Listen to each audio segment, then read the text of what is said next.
Sir அவருக்கு பல பேர் யாருன்னே தெரியாது விஜய்க்கு. அந்த நேரத்துல பேர் அறிவிக்கிறாரு நீங்க தானா, ஓகே நீ என்னப்பா எப்படிப்பா போஸ்ட் கொடுக்கணும், இப்படி போஸ்ட் கொடுக்கணும், சரி நான் இப்படி போஸ்ட் கொடுத்துறேன், அவ்வளவுதான். கடைசி எல்லாரும் போட்டோ எடுக்க வாங்க, அவ்வளவுதானே. ஆனா ரொம்ப நேரமா அந்த ஒரு ரெட்டை புறா வந்து ஸ்வயிங்னு பறந்துட்டு இருந்தது நீங்க கவனிச்சீங்களா? எல்லாருமே இப்படி காமிச்சு போட்டோ என்னடா அந்த புறா இன்னுமாடா பறக்குங்கிற மாதிரி ஒரு கேள்வி வர மாதிரி. இல்ல சார், அதுல என்னன்னா விஜய் அந்த இடத்துல சொல்ல வந்த செய்திங்கிறது, என்ன கடைசி ஒரு தடவை இங்க பாத்துக்க, அவ்வளவு. அதுதான் நீ நாளைக்கு அண்ணே நீங்க எப்ப புதுக்கோட்டை வருவீங்க, நான் ஏன்டா புதுக்கோட்டை வரணும், என்னோட தொகுதி பெரம்பூர் திருச்சி, அவ்வளவுதான். அதுக்குதான் வருவேன், புதுக்கோட்டையில வரமாட்டேன், அவ்வளவுதான். அதான் செய்தி.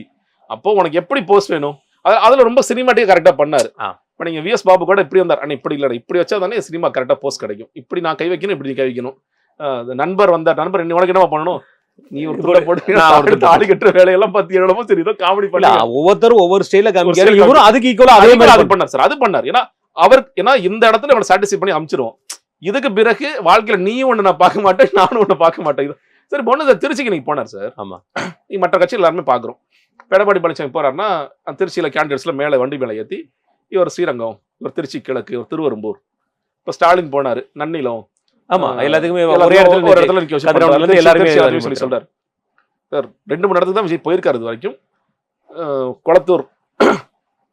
கொளத்தூர் நம்ம நிர்வாகி பிரபு, அவர் விஎஸ் பாபு, அவர் முன்னாள் சட்டமன்ற உறுப்பினராக இருந்தாரு, உங்களை நம்பி வந்திருக்காரு, அவர் அப்படி காலி பண்றீங்க.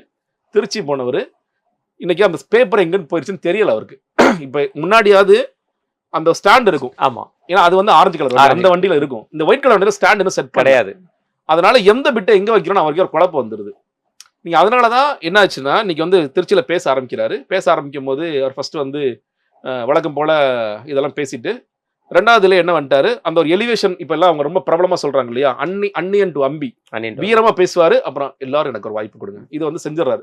ஏன்னா அவருக்கு அது பிடிச்சிருக்கு. நிறைய ட்விட்டர் பாக்குறாரு, ட்விட்டர்ல வந்து எல்லாரும் எடுத்து போடுறாங்க, அண்ணன் இது ரொம்ப சூப்பரா இருக்குன்னு. அது முடிச்சதுக்கு அப்புறம் 3வது பேப்பருக்கு போறாரு. அப்பதான் திருச்சியை பத்தி இன்னும் நம்ம வந்து பொதுவான சில விஷயங்கள் திருச்சியை பத்தி பேசணும்னு ஏதோ ஒன்று பேசிட்டு இருக்காரு. 4வது பேப்பர் வந்தா இவர் 2வது பக்கம் பேசுறது திரும்ப வந்தது. மறுபடியும் எல்லாரும் எனக்கு வாய்ப்பு கொடுங்க, குழப்பமா இருக்கு, ஐயோ என்னடா அது. அப்புறம் வந்து இன்று நம் கழக நிர்வாகிகளாக நிற்பவர்கள் சொல்றாரு, ஆனா அவருக்கு பேர் இல்ல, ஏன்னா அந்த லிஸ்ட் கொடுக்கல. சோ இப்படிதான் இவர் வந்து இந்த பிரச்சாரத்தையே கட்டமைச்சிருக்காரு.